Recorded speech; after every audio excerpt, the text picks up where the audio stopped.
Hello, I'm Ian Henschke, Chief Advocate with National Seniors Australia.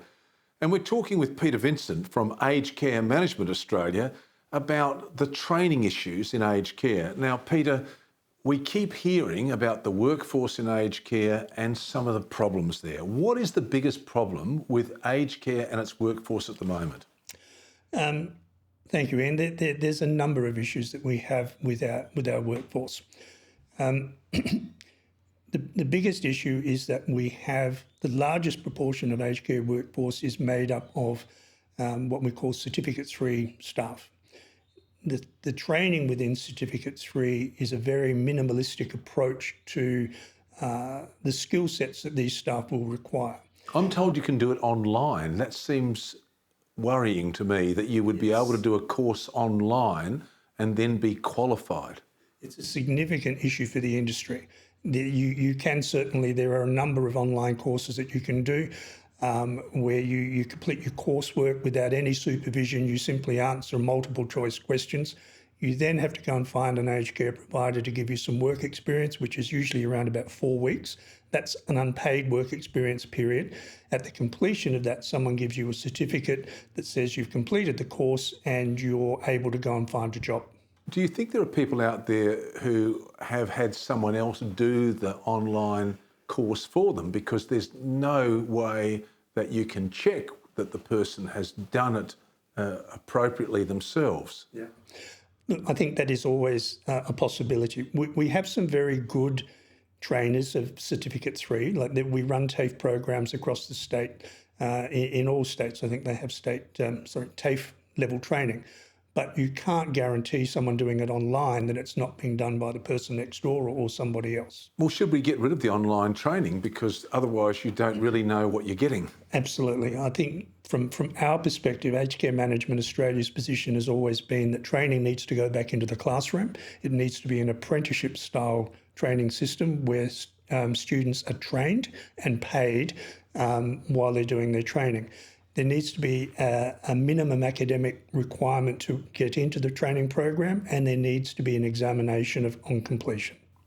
The other issue we talk about, apart from the qualifications, is the number of people that are actually on a site.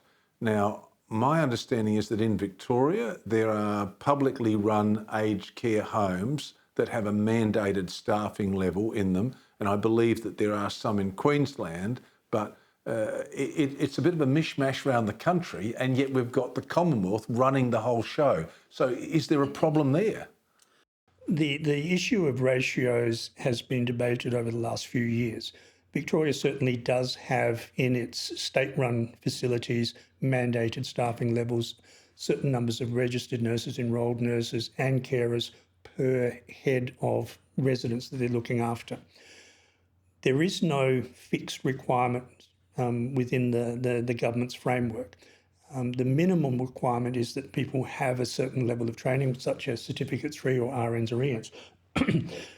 We believe, Aged Care Management position believes that you should never have any more than 60 residents under the care of a registered nurse, and then they are supported by enrolled nurses who have a maximum span of 30 residents per day. Now, when I say 30 residents per day, enrolled nurses give out medications and do basic wound care, as well as provide personal care. 30 residents on a shift for an enrolled nurse to give out medications is quite safe, and it's a very reasonable number of people to deal with.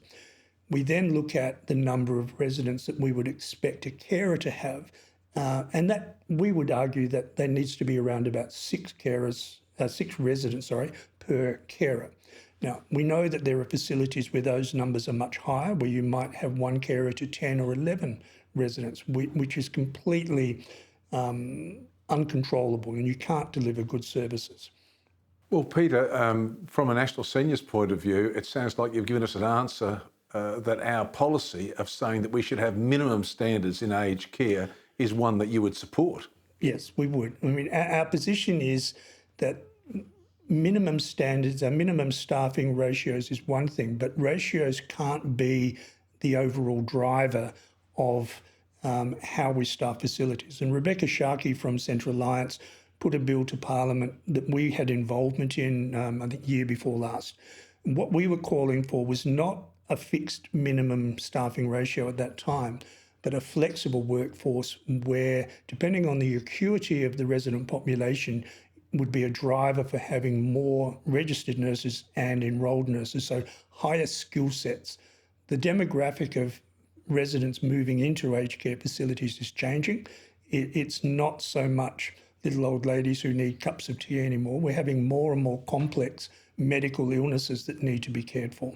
Well, in fact, what we're seeing really is aged care homes becoming almost like hospices, and therefore you would think you would need people trained in dementia, you'd need people trained in palliative care, and you would certainly need people that were very skilled at nursing and nursing care. So do you think the Royal Commission will come down with those sort of findings, that we have to have minimum standards and we have to have a certain number of trained workers there and they need to be better trained? I think that's the direction that the Commission will go in, the Royal Commission. Certainly aged care as a residential aged care as opposed to the home care sector will ultimately be the provider of palliative care services and high-end dementia and behavioural services. At the moment, we see, as we go around the country, there's probably about 20% of a population in a nursing home that could, if services were available, be cared for in their own home. So we know that there are huge waiting lists for home care services and the funding is just not there. So those people are gravitating into residential care prematurely.